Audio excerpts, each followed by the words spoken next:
क्या आप जानते हैं कि शहद की मक्खियाँ भी इंसानों की तरह आपस में बातें करती हैं? साइंसदान मुसलसल कायनात के राजों से पर्दा उठाने के लिए तहकीक में लगे रहते हैं। हाल ही में माहिरीन ने इस सवाल का जवाब ढूंढा है कि शहद की मक्खियाँ आखिर कैसे बात करती हैं। साइंसदानों के मुताबिक शहद की मक्खियों का एक मखसूस डांस का तरीका होता है जिससे वो एक दूसरे से बात करती हैं। शहद के छत्ते पर काम करती हुई ये मक्खियाँ बज़ाहिर अपने काम में मसरूफ़ दिखाई देती हैं, लेकिन साथ ही इनके दरमियान बातचीत का अमल भी जारी रहता है। इनकी बातचीत का तरीका रक्स पर मबनी होता है जो कि वैगल डांस के नाम से जाना जाता है।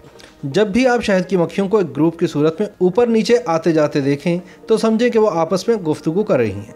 वो इस हिलजुल के दरमियान भी वैगल डांस यानी बातचीत कर रही होती हैं। इनकी पैगाम रसानी का अमल भी इसी तरह चलता है। जब कोई शहद की मक्खी किसी बाग में फूल की तलाश के दौरान ऐसा फूल देख लेती है जिसका जायका सबसे अच्छा होता है तो वो फ़ौरन वापस जाकर वैगल डांस के जरिए इसके बारे में दूसरी शहद की मक्खियों को बताती है। यूं इस फूल के गिर्द इसके ग्रुप में मौजूद मक्खियां आ जाती हैं जो कि मिलकर इस जायकेदार फल का रस चूसती हैं। शहद की मक्खियों के एक साथ कई पैगामात वैगल डांस के जरिए चल रहे होते हैं, लेकिन इसमें कभी गलती नहीं होती।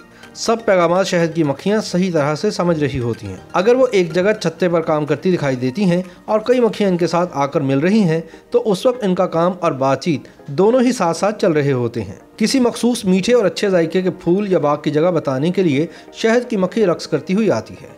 इस रक्स के दौरान वो मुस्तकिल 8 का हिंसा बनाती है। इस हिंसे में बनने वाले जाविये के जरिए वो सूरज और छत्ते के दरमियान लाइन की वजाहत करके खुराक की सही सिमत का तयन कर देती है। वो अपनी साथी मक्खियों को फूल तक का फासला भी इसी दौरान समझा देती है। जैसे अगर फूल 250 मीटर के फासले पर हो तो अपने जिस्म के निचले हिस्से को आधे मिनट में 5 मरतबा हरकत देती है। मक्खियों को फूलों का रस चूसने और खुराक लाने में वक्त लग सकता है क्योंकि जब तक वो वापस आती हैं सूरज अपनी जगह से हरकत कर चुका होता है, क्योंकि सूरज हर 4 मिनट बाद 1 डिग्री हरकत करता है। इस तरह अगर शहद की मक्खी को छत्ते तक आने में 4 मिनट लगते हैं तो फिर इनकी बताई गई डिग्री की समत में तब्दीली हो सकती है और वह गलत जगह पहुंच सकती है। लेकिन ऐसा नहीं होता क्योंकि शहद की मक्खी की आंखें इतनी तेज़ होती हैं कि वह बताई गई जगह या अपनी मंजिल पर पहुंचने के दौरान शुआओं में तब्दीली को देखकर बताए गए फासले में इसे जमा तफरीक भी कर लेती हैं और अपनी समत दुरुस्त कर लेती हैं। माहिरीन के मुताबिक शहद की मक्खियों में एक खास सलाहियत पाई जाती है कि वो 6 किलोमीटर के फासले पर मौजूद दूसरी मक्खियों को हिदायत देती रहें। ये ऐसे वक्त में ज़्यादा देखने में आता है कि जब 6 किलोमीटर के फासले पर 2 अलग अलग मक्खियाँ काम कर रही हों।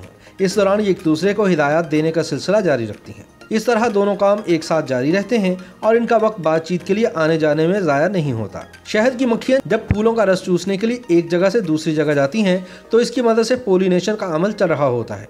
कहा जाता है कि दुनिया की 124 मुख्तलिफ फसलों में से 70% फसलों को उगाने की वजह शहद की मक्खियाँ बन रही होती हैं, क्योंकि ये फूलों, पौधों और दीगर फसलों के पॉलन ग्रेन्स को एक जगह से दूसरी जगह ले जाती हैं।